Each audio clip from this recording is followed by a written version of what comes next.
I know sometimes my sound is not the greatest, but I'm just going to give you a video real quick. I am at the DFW, Dallas Fort Worth Airport, and one thing I will say about Texas is, notice that everything is bigger in Texas, but these airports are big as hell. That's the biggest thing in Texas is the freaking airports. I swear. George Bush Airport, I felt like I was special needs. I felt like you have to have a certain IQ to be able to navigate that airport. Oh my God, it was so hard. It was like, go here, go there, look at this thing, that thing, blah, blah, blah. Well, anyway, my counter experience was a lot better at American Airlines this morning. I wish I would have got the lady's name. She was really nice. I told her part of my life story, like why I decided to relocate to Houston. And just pack up. She's like, oh, that's so brave. That's so good. I wish people were smart as you. Da, da, da, da.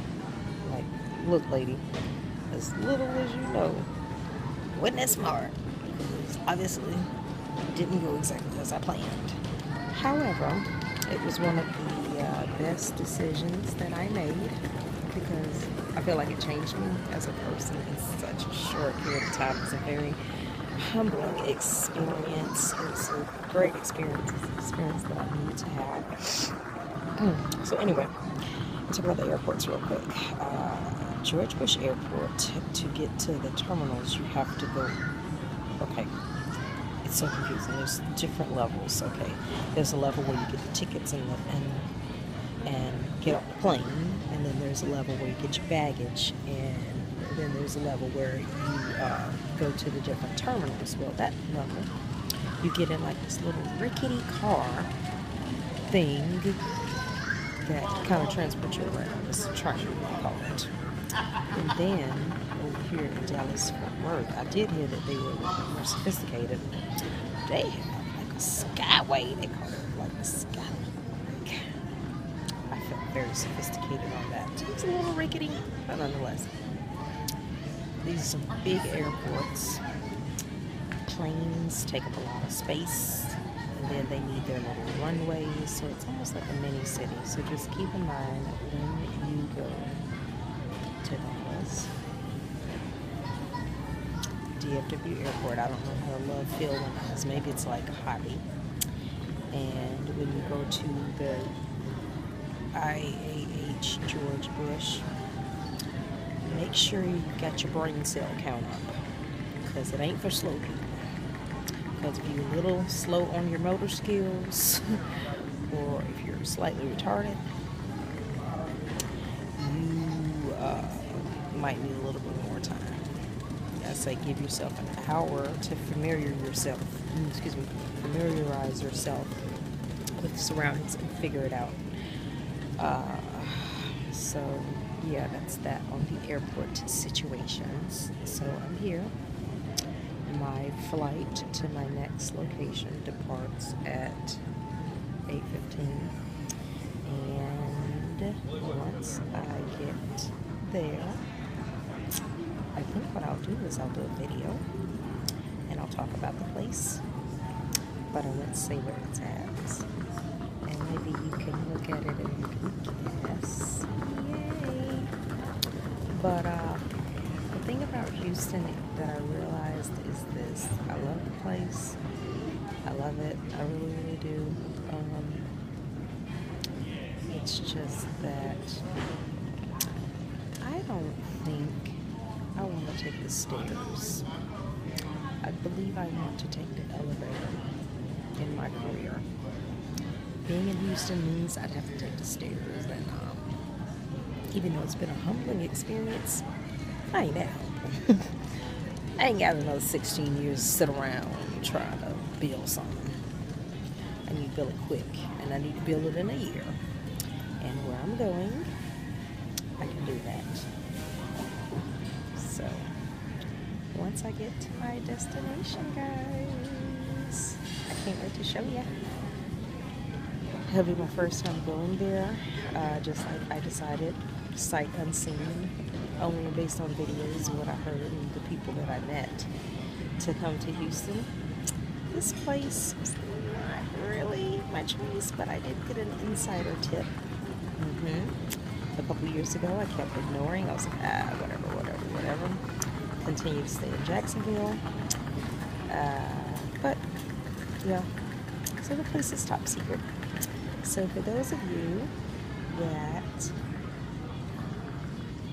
want to be in the know, come back later once I arrive. I think I'm going to arrive at my destination at about 10 o'clock their time. Hint. So if I'm on Central Daylight Time now, that means 1 more hour behind, which currently I'm 1 hour behind the Eastern Standard Time situation. Yeah. So, signing off. Looking forward to my... hold on a second. Let me show it to you.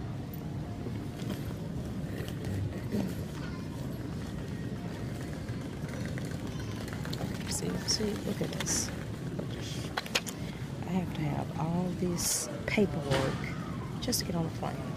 That's why I said you have to have a certain kind of IQ. You got to be really smart up here to be able to, yeah. And I'm pretty sure some people are looking at me like, oh, she's crazy. But if they knew like I knew, they would say, all right, maybe she's FaceTiming, maybe she's Skyping, I don't know, but whatever. Ain't the first time that somebody thought I was crazy, but it's okay. Crazy is fun, crazy is cool, and I'd rather be thought of as crazy than born, because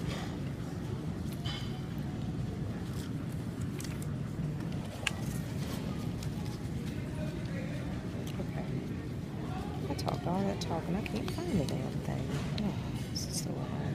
But yeah, like I say, I got all this paperwork. And, yeah. Okay, this is it.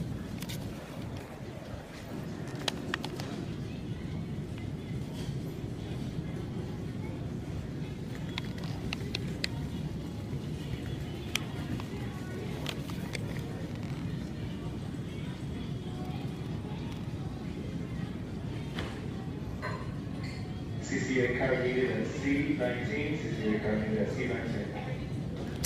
Okay, for whatever reason, it doesn't show up that well when I face it to you, but that is a beverage coupon for an adult beverage, alcoholic beverage. Even though I'm drinking coffee now, I cannot wait to have my drink. It's showing a martini glass. A martini right now would be nice, so I'm going to look on the menu, find the strongest drink, and drink it. And speaking of drinking, one thing good I must say about Houston, it actually helped me curb my drinking. I used to drink a lot, mainly socially, but sometimes not so socially, just to get through the day. A lot. I think this little person here, slightly beyond a lush, but not an alcoholic, was my conception. So the good thing about it all is that when I was in Houston, I could literally count all the drinks I had. One time when I was coming back, my baggage was too heavy because I bought a bottle of wine, but for whatever reason I didn't get a chance to drink it. And my bags were too heavy and I had to lighten the load, so I actually threw away a new, cheap bottle of wine just so I wouldn't have to pay that $75 bag fee, because I am allergic to $75 bag fees, and so I would rather throw something away and repurchase it than pay $75. What do I look like? Rockefeller. And if I'm going to spend $75, it ain't going to be for no bag. I'd rather go to the post office like I did this time, because I reduced my size of my suitcases, so now I don't have that weight problem. My suitcase is only 44 pounds, my big one, because it's 24 inches, and then my smaller one is 20, whereas I used to have a 28 and a 22. So now I have a 24 and 20. So anywho, back to the drinking and stuff. I can count all of the drinks that I've had in Houston. I've been in Houston off and on for a few months, you know, I'd be in Houston, then back to Jacksonville a little bit, go back to Houston since late January. And I have literally, let me count the drinks that I've had in that time, just to show you. And I've gone out plenty of times. Not plenty, but enough to drink a lot. I've had 2 glasses of wine. One was red, one was white. I had a mixed drink that it was kind of fruity or something like that. I tried mezcal for the first time. That was interesting. Very smoky tequila. What else did I do? I had some kind of award-winning margarita from El Big Bad, and the mezcal was from a mezcal mixed drink. It's from Bohemia over in Montrose. And then when I went out with the little group from the hostel, oh, they were so cute. 2 British chicks, a dude that was Indian and Arabic that was from New York, and then another dude that was Indian that was like super, super geeky and nerdy, but he came out with us. And everybody thought I was 25. Okay, when I told them my real age, their face like hit the frickin' ground.